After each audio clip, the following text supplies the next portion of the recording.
आप हमारी बुद्धि को श्रेष्ठ प्रेरित कीजिए। आदरणीय मान व सम्मान के योग्य धर्म प्रेमी सज्जनों, मातृशक्ति, पितृशक्ति व प्यारे प्यारे बच्चों, मुख्य प्रधानाचार्य जी, शिक्षक व शिक्षिका वर्ग, छात्र व छात्राओं व मातृशक्ति व पितृशक्ति बाहर से धर्म प्रेमी सज्जन आए हुए सभी का दिल की गहराइयों से धन्यवाद। आज नए सेक्शन के शुभ अवसर पर, शिक्षा सत्र के शुभ अवसर पर आप यज्ञ का कार्यक्रम कर रहे हैं, बहुत ही पवित्र कार्य कर रहे हैं। वैसे तो सर बार बार अच्छे कार्यक्रम करवाते रहते हैं बच्चों में संस्कार देने के लिए। कभी योग का शिविर लगता है, कभी धार्मिक व्याख्यान होता है, कभी यज्ञ होता है। बार बार बच्चों को प्रेरित किया जाता है ताकि बच्चों के संस्कार बने रहे। तो उसी उद्देश्य को लेकर के आज आपके स्कूल के प्रांगण में कई बार आने का अवसर मिला है, तो आज यज्ञ का कार्यक्रम होगा। सबसे पहले यज्ञ के बारे में थोड़ा जाने समझें।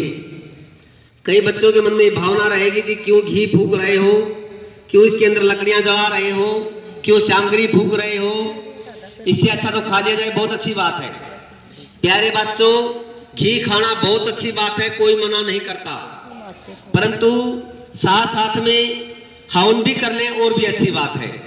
समझ आ गया जी सभी को? ये वो व्यक्ति होता है खड़ा ड्रेवा खेत में, खावा नहीं खान दे, खुद घी खावा नहीं, दूसरे ने खान दे नहीं, खुद हवन करे नहीं, दूसरे ने कर्ण देवे नहीं। तो ये उन व्यक्तियों की बात है, इसलिए उन व्यक्तियों की बातों में आपने नहीं आना है। आप धार्मिक प्रवृत्ति के अच्छे बच्चे हैं और आपने अच्छे कार्यों को देखना। इसका लाभ क्या है? अब इसका लाभ क्या है? हवन का मुख्य उद्देश्य है वायुमंडल को शुद्ध करना। हमारी जब हम वायु को दूषित करते हैं तो वायु को शुद्ध कौन करेगा? हम ही करेंगे। और कौन करेगा? तो उसके लिए हम अधिक से अधिक पेड़ पौधे लगाएं, अधिक से अधिक हवन करें।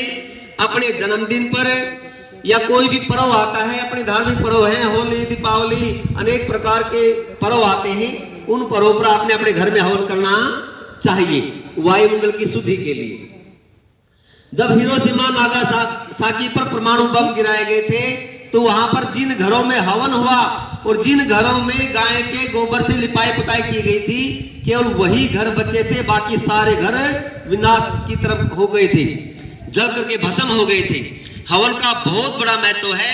अभी पीछे कोरोना काल में कई गांवों में हमने एक्सपेरिमेंट करके देखा, जिन जिन गांवों में यज्ञ किया गया, यज्ञ लगातार कंटिन्यूज रखा, उस हवन के बाद कोई भी मृत्यु नहीं हुई। बोलो जी, ऐसी आज्ञाओं का मना कर दे कोई पाप है? क्योंकि ये आज्ञा वेद के विरुद्ध है, वेद के उल्टी है। और जो पहले वाली आज्ञा थी, आपको पढ़ने के लिए कहते हैं तो जरूर पढ़े, खेलने के लिए कहते हैं जरूर खेलें, और घर का छोटा मोटा कार्य करने के लिए कहे तो जरूर करें। समझ आ गया सभी बच्चों को? ये उनकी पूजा है। और मैम सर की पूजा क्या है? जो भी स्कूल के अंदर पढ़ाते हैं उसको ध्यान से पढ़ें, नहीं समझ में आता है बार बार पूछें, जो भी घर के लिए होमवर्क दिया जाता है उसको पूरा करके लाएं। ये मैम सर की सच्ची पूजा है। केवल सारा दिन नमस्ते नमस्ते कहने से, गुड मॉर्निंग बोलने से काम चलने वाला? चीनी चीनी कहने से मुंह मीठा, चीनी खाने से मुंह मीठा होता है प्यारे बच्चों। इसलिए बात समझ में आ गई सभी को? तो एक वो महापुरुष है जो संसार से विदा हो चुके हैं, उनकी पूजा कैसे करें?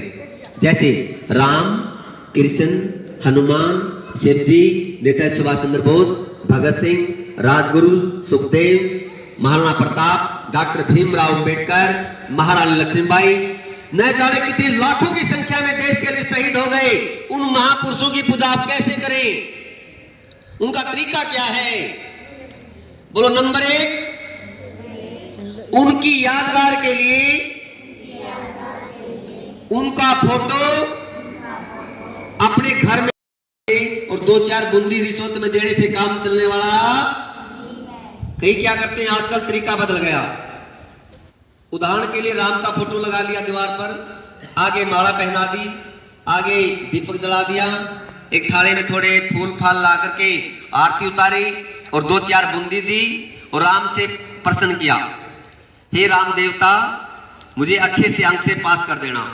नहीं तो कोने में लठ रखा है, मूर्ति ने फोड़ दूंगा। ऐसे ऐसे प्रश्न करते हैं आज के महापुरुष, मतलब आज के बच्चे।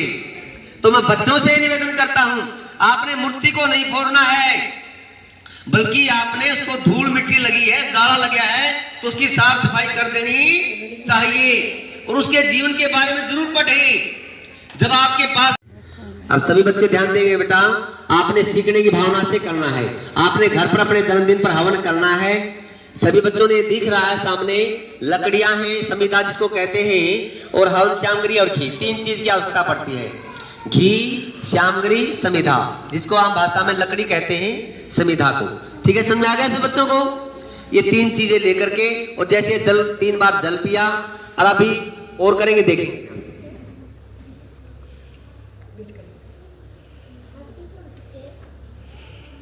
सभी बच्चे अपना राइट हैंड की 2 उंगलियां निकालो बेटा, राइट हैंड की बीच वाली उंगलियां, बड़ी वाली उंगलियां निकालो, ऐसे लाइक दिस, जैसे मैं करूं वैसे करते जाना। ठीक है, ओम वांग में आसे अस्तु, ऐसे लगाओ फोटो पर। ओम नसोर में प्राणो अस्तु, पहले राइट नोज पर लगाओ, फिर लेफ्ट नोज पर। ओम अक्षरोर में चक्षुर अस्तु, आंखों पर, राइट लेफ्ट। ओम कन्योर में श्रोत्रम अस्तु, कान, राइट लेफ्ट। ओम रोर में ओजो अस्तु, ओम बहावर में बलम अस्तु, ओम रोर में ओजो अस्तु, घुटने। ओम रिष्टानी मेंगानी तनुस्त्रम ऐसे संतु। एक कुछ बच्चे प्रश्न करेंगे, जी पता नहीं क्या ढोंग पाखंड किया जा रहा है, ये थोड़ा जल पीने से प्यास थोड़ी बुझती है, और ऐसे छिट्टा देने से स्नान थोड़ा ही होता है। तो कई बच्चों के मन में प्रश्न उठेगा, जिसका भाव क्या है, इससे हमें शिक्षा क्या मिलती है। प्यारे बच्चों, 3 बार जो जल पिया गया है, एक बार समझेंगे। पीछे वाले बच्चों का ध्यान इधर उधर है, ध्यान में एक तरफ रहे, सीधे बैठो सारे सीधे। 3 बार जल पिया गया, इसका मतलब क्या है? वेद के अंदर मंत्र आता है, मातृमान पितृमान आचार्यवान पुरुषो वेद है।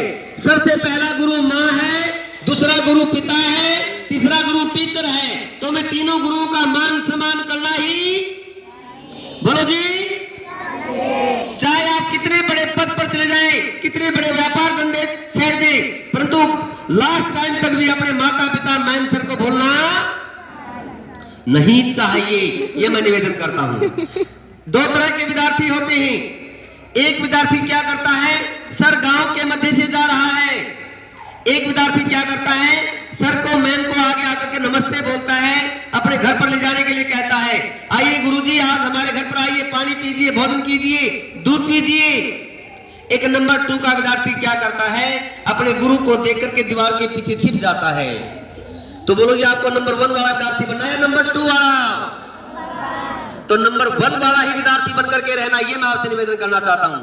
अंडरस्टैंड? तो उसके बाद आपने सबसे पहले वाणी को स्पर्श किया। ये वाणी परमात्मा ने क्यों दी?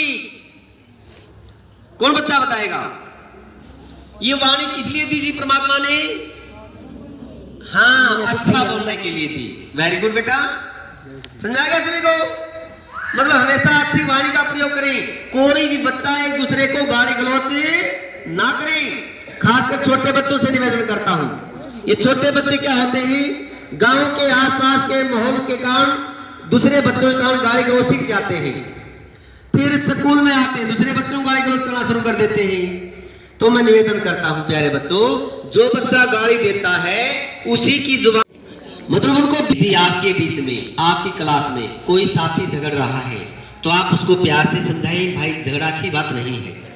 यदि वो नहीं मानते हैं, मान लीजिए कभी कभी क्या होता है, पेड़ घंटी लगी, नेक्स्ट टीचर में थोड़ा 1-2 मिनट का फर्क रह जाता है, इतने में ही बच्चे खुरापाती कर जाते हैं। तो क्या करना है, यदि कोई बच्चा गलती करता है प्यार से समझाएं, प्यार से नहीं मानता है तो मैम सर को शिकायत कर देनी चाहिए। क्योंकि प्यारे बच्चों, ये बातें आपको बहुत छोटी लगती हैं, परंतु कई बार ये छोटी छोटी बातें बहुत बड़ी बन जाया करती हैं। एक स्कूल की सच्ची घटना है, नाम नहीं लूंगा। घटना क्या घटी, बच्चों का झगड़ा हो जाता है, अगले दिन चाकू छुरी पर बात आ जाती है, इकलौता बेटा था, बच्चे को मार दिया जाता है, और जिस बच्चे को मारा गया वो अपने माता पिता का इकलौता बेटा था, और जिसने मारा वो भी इकलौता बेटा था, आर्थिक रूप से बिल्कुल कमजोर था। पंचायत में फैसला हुआ 27 लाख रुपए देने आए थे, 27 लाख रुपए। जो आर्थिक रूप से पहले ही कंगाल था माता पिता, एक बच्चे ने अपने माता पिता को आर्थिक रूप से कंगाल बना दिया और दूसरे बच्चे ने निसंतान के रूप में बना दिया, अपने घर का चिराग बुझा दिया। तो बच्चों की गलती का दुख माता पिता को भोगना पड़ता है। तो इसलिए मैं बच्चों से हाथ जोड़कर निवेदन करता हूं, यदि आपके बीच में कोई ऐसी घटना घटती है तुरंत आप उस पर एक्शन लें, आप उनको समझाएं और तुरंत मैम सर को बता दें। घर पर है तो घर पर उसके माता पिता को जरूर बता देना, ये निवेदन करता हूं। समझा गया सभी को?